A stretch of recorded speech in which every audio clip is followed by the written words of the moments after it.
கண்ணியத்திற்குரிய என் சகோதர சகோதரிகளுக்கு அஸ்ஸலாமு அலைக்கும் வரஹ்மத்துல்லாஹி தஆலா வபரகாத்துஹு.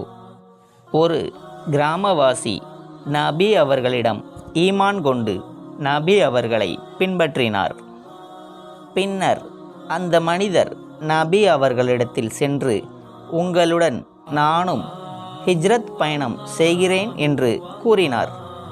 பெருமானார் அவர்கள் மதினாவிற்கு வந்த பிறகு அந்த மனிதருக்கும் மதினாவில் உள்ள சஹாபாக்களுக்கும் நட்புறவு ஏற்படுத்தினார்கள்.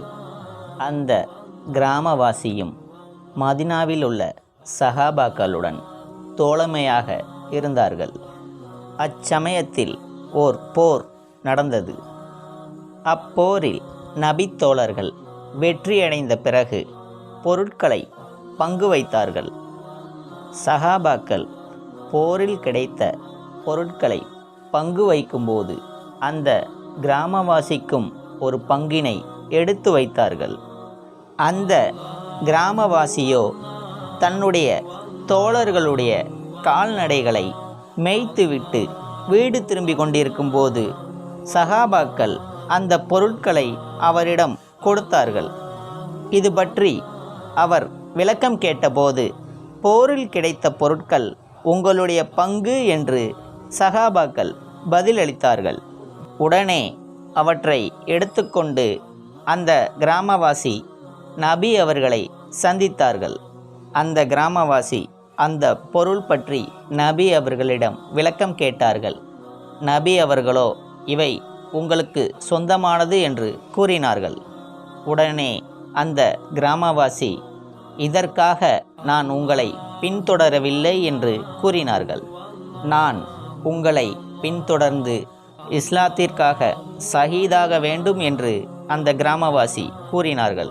என்னுடைய தொண்டை பகுதியில் இந்த இடத்தில் குறிப்பிட்டு இவற்றில் நான் அம்பு எய்து இறக்க வேண்டும் என்று அந்த கிராமவாசி கூறினார்கள். அதற்கு பின் வந்த காலங்களில் ஒரு போரில் அந்த கிராமவாசி ஷஹீதாக்கப்பட்டார்கள்.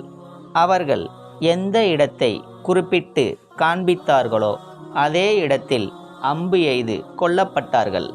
நபி அவர்கள் அந்த ஜனாசாவினை பார்த்து, இவர்தானே அவர் என்று தனது தோழர்களிடம் கேட்டார்கள். அதற்கு சஹாபாக்களும் ஆம் என்றார்கள்.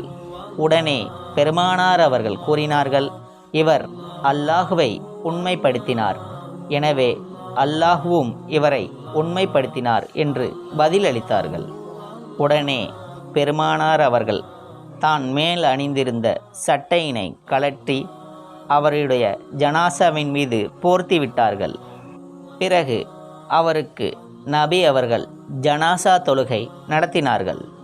அப்போது பெருமானார் அவர்கள் அந்த மனிதருக்காக துஆ கேட்டார்கள்.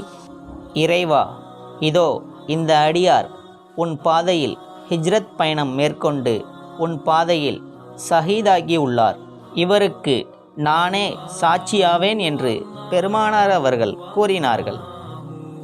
இவருடைய தியாகத்திற்கு பெருமானார் அவர்கள் கொடுத்த பெரும் பரிசாக இவை திகழ்கிறது.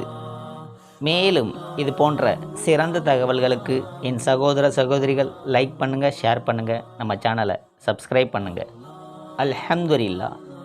எல்லாம் வல்ல அல்லாஹ்வின் பேரருளும் கண்மணி நாயகம் அவர்களின் ஷஃபாத்தை நாம் அனைவரும் பெறுவோமாக. அஸ்ஸலாமு அலைக்கும் வரஹ்மத்துல்லாஹி தஆலா வபரகாத்துஹு.